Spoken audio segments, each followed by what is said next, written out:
কৃত্রিম বুদ্ধিমান সামরিক বাহিনী গড়ার পথে এগিয়ে গেছে চীন।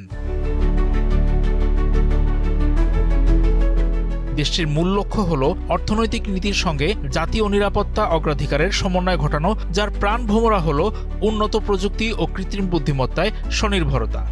ভূরাজনৈতিক অস্থিরতার এই সময়ে বেইজিং তাদের দীর্ঘমেয়াদী কৌশলের কেন্দ্রে নিরাপত্তা ও সামরিক আধুনিকায়নকে স্থান দিচ্ছে।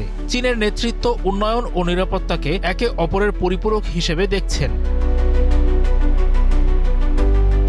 দেশটির প্রেসিডেন্ট শি জিনপিং এর মতে সামরিক আধুনিকায়নের জন্য শুধু প্রযুক্তি নয়, প্রশ্নাতীত রাজনৈতিক আনুগত্য এবং স্বচ্ছতাও লাগবে। চীনা নীতি নির্ধারকরা সামরিক বিবর্তনের এই পর্যায়কে ইন্টেলিজেন্টাইজেশন বলছেন। এর অর্থ হল যুদ্ধক্ষেত্রে দ্রুত সিদ্ধান্ত গ্রহণ এবং কমান্ড সিস্টেমে এআই ও তথ্য প্রযুক্তির সমন্বিত ব্যবহার। দেশটি বুঝতে পারছে ভবিষ্যতের যুদ্ধ কেবল প্রথাগত মাঠে ময়দানে সীমাবদ্ধ থাকবে না, বরং সাইবার, ভার্চুয়াল এবং মনস্তাত্ত্বিক জগতের সংমিশ্রণে এক মেটা ওয়ার তৈরি হবে। এই চ্যালেঞ্জ মোকাবেলায় কোয়ান্টাম কম্পিউটিং ও হাইপারসনিক অস্ত্রের মতো সর্বাধুনিক প্রযুক্তিতে বিনিয়োগ বাড়ানো হচ্ছে।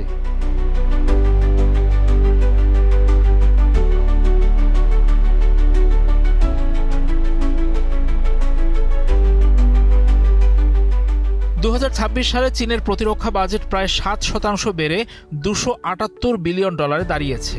এটি এশিয়ার মোট সামরিক ব্যয়ের 44%। চীন তাদের জিডিপির মাত্র 1.26% প্রতিরক্ষা খাতে ব্যয় করছে। তাদের লক্ষ্য বিশ্বজুড়ে সামরিক আধিপত্য বিস্তার নয়, বরং জাতীয় সার্বভৌমত্ব রক্ষা এবং আঞ্চলিক স্থিতিশীলতা নিশ্চিত করা।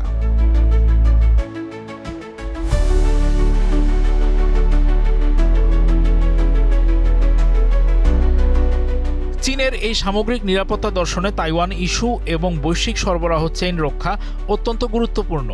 বেইজিংয়ের বার্তা এখন স্পষ্ট। বর্তমানের বহুমুখী বিশ্ব ব্যবস্থায় টিকে থাকতে হলে উন্নয়ন এবং নিরাপত্তাকে একই মুদ্রার এপিঠ ওপিঠ হিসেবে বিবেচনা করতে হবে।